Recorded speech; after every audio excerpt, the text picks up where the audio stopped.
don't see institutionalized money buying into it the same way that they're buying Bitcoin. Or even name me another country that adopted anything but Bitcoin as legal tender. I'm waiting. Yeah, I mean, that it says a lot. I mean, I do agree with you too. I was telling my friends, you should at least try and whatever savings you have, like I'm not your financial advisor, but whatever savings you have, you should always diversify. And if you can diversify some of it into Bitcoin, try and get it before it hits 100K. It's going to get harder because I think once we go above that, you're going to start seeing more institutionalized money going into it. They're going to vacuum a lot of it up. So it's going to get exponentially harder and harder to acquire some for yourself. And so that's like the best advice I can give to a lot of my friends and colleagues who are kind of on the edge. You know, they don't really know.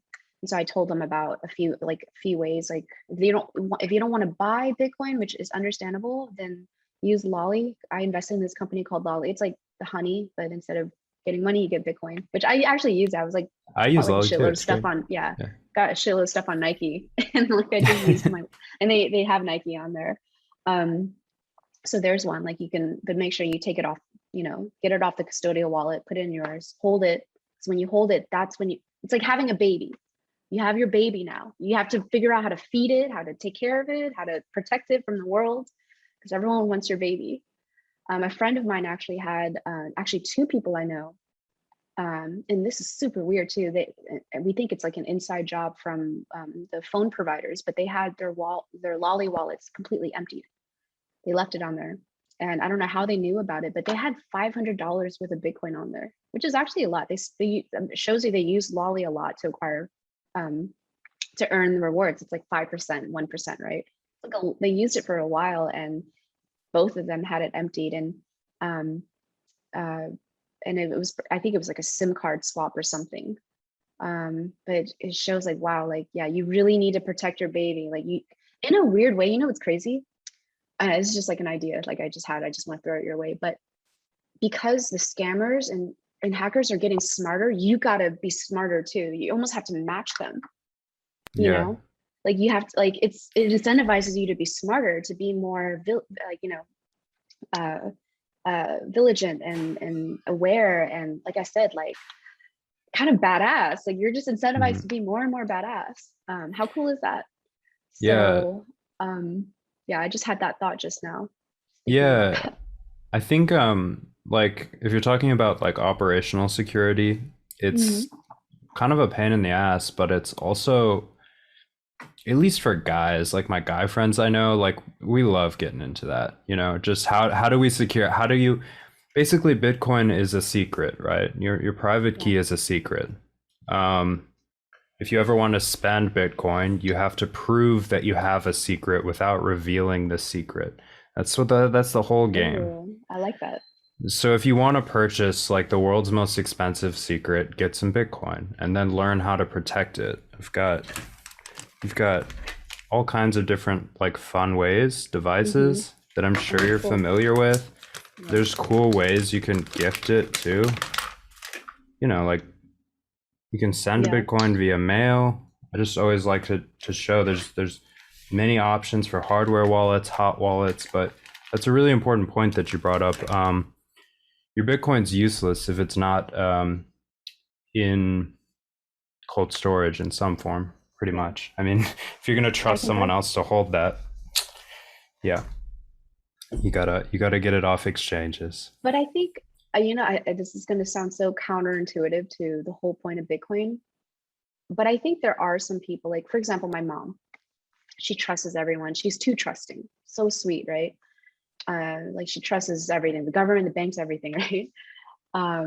It's truly a kind soul. I can't trust her with her Bitcoin, even if I gave her everything, and I have to take care of it for her. So in a weird way, Bitcoin also incentivizes, even though it's not about trust, it actually incentivizes people who are known for being trustworthy, you know, like noble people. It incentivizes nobility again, for people to truly be noble, for those that you trust with your heart and life and soul, to, hey, like take care of this for me, you know, and you know, you could pass it on to the next person, which is amazing because I mean, this is a personal story that I don't really tell a lot of people, and it's not that public, but I had a lawyer steal millions of dollars from me. My own lawyer, my lawyer, who, I mean, that's like the most illegal thing you do as a lawyer. You're not supposed to do that. You're not supposed to steal your money out of your client trust account, but he did it.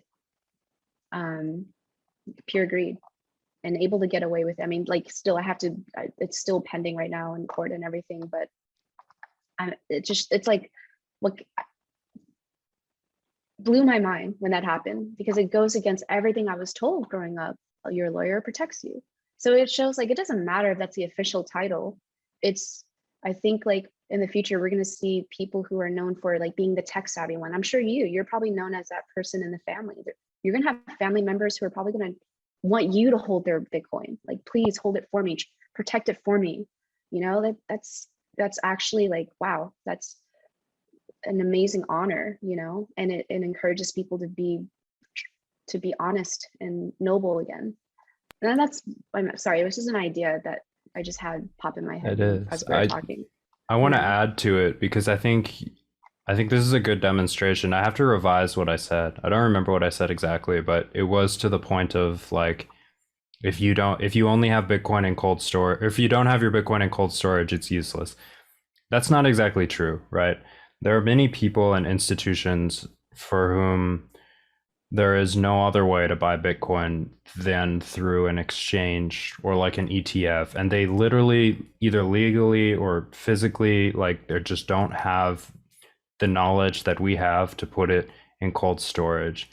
And for those people, I hope that Bitcoin incentivizes, and I've seen it happen, so I know it does, a competition among companies to develop the most trustless, safe solution. You see what I'm saying? Yeah. Multi-signature solution, so that you, your mother, and your lawyer all have a private key, and two of the three of you need to conspire to steal your money instead of just instead of just your lawyer. Just one, yeah. Yeah. That's so true. Yep.